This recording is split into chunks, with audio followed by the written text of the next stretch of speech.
Just in case you have not heard, there are Republicans claiming that white men have been oppressed here in America. So I would like you to hear this rebuttal from Congresswoman Jasmine Crockett.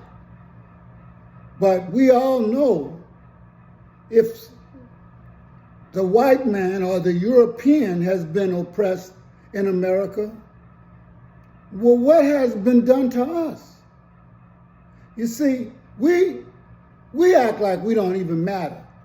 This woman, Jasmine Crockett, is fighting for our very lives and for our livelihood and our children and everything else, but we let remarks like this slide. I really have wanted to say something yesterday about it, but I thought that I might say something that shouldn't be said, so I decided to hold on.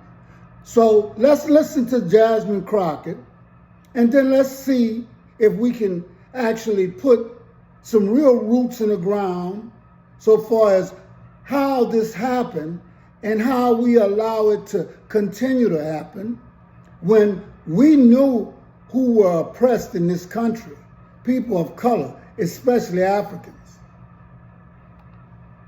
Because you can then misuse words like oppression. There has been no oppression for the white man in this country. You tell me which white men were dragged out of their homes. You tell me which one of them got dragged all the way across an ocean and told that you are going to go and work. We are going to steal your wives. We are going to rape your wives. That didn't happen. That is oppression. We didn't ask to be here. We're not the same migrants that y'all constantly come up against. We didn't run away from home. We were stolen. So yeah, we are going to sit here and be offended when you want to sit here and act like, and don't let it escape you that it is white men on this side of the aisle telling us, people of color on this side of the aisle, that y'all are the ones being oppressed, that y'all are the ones that are being harmed. So, basically, I believe that European men are talking about oppression because they don't want us to talk about what has been done to us in America and Africa and all over the world. And people of color, let me be clear on something. First of all, we can talk about Africans because that's the origin of civilization. And no matter what any of you like, that goes for the Chinese, the Latinos, the Europeans, everybody. There's only one race, human race, okay?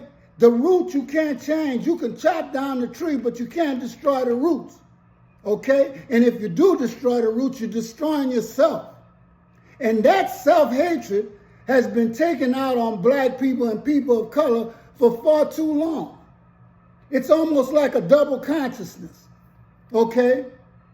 You see, Putin just put out some more black iconic artwork that sits down here that shows it is a stark difference in what the Bible has been told to us versus the iconic artwork that you can't deny that's been hidden away for thousands of years.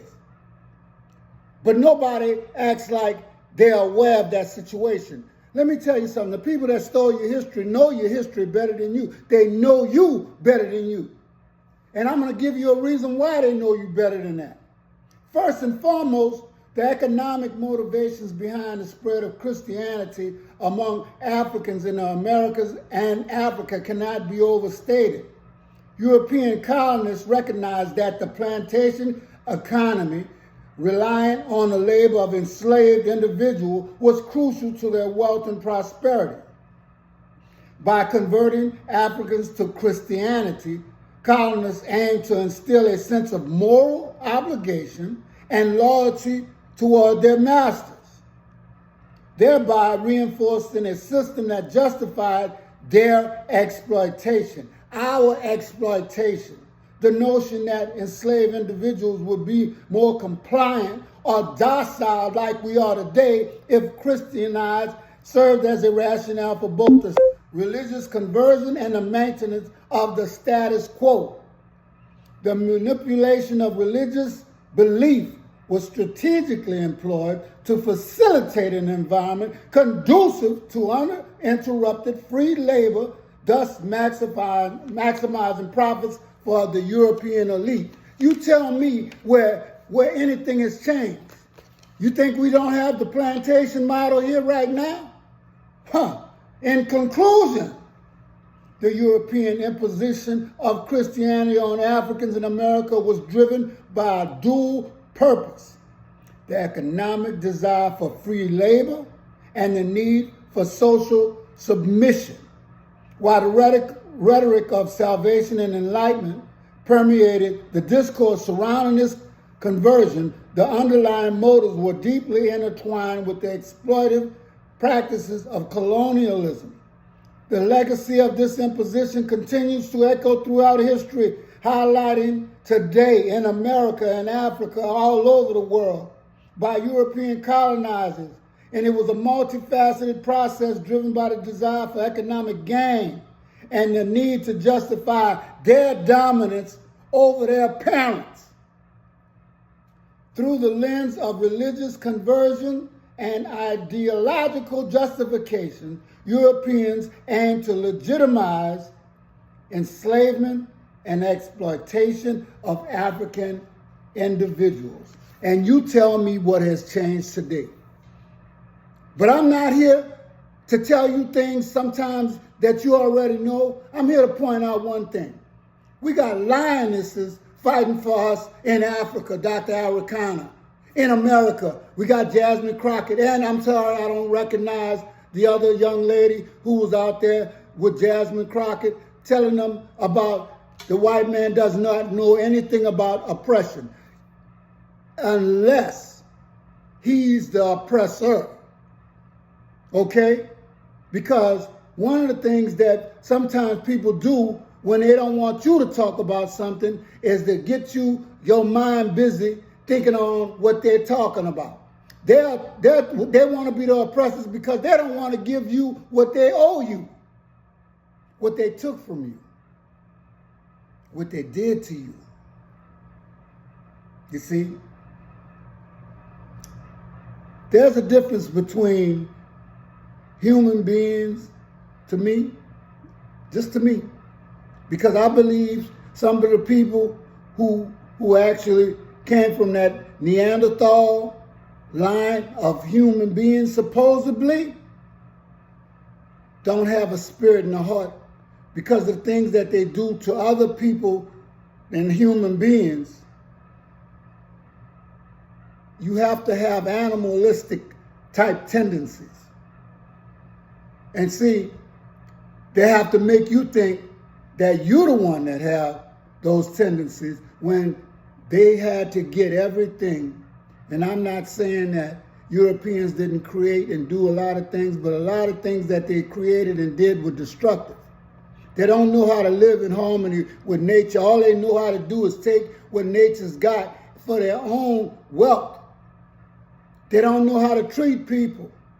And they're scared of people right now because those same people that they misuse, they know that if they ever get together, and that's the people of color on this earth, then the European is going to be in big trouble. And you know the sad part about it? He's got us so hemmed up in Christianity and loving one brother. You can't love a brother who don't love you. You can't love a sister who don't love you. And you got to love yourself first before you love anybody. That is common sense.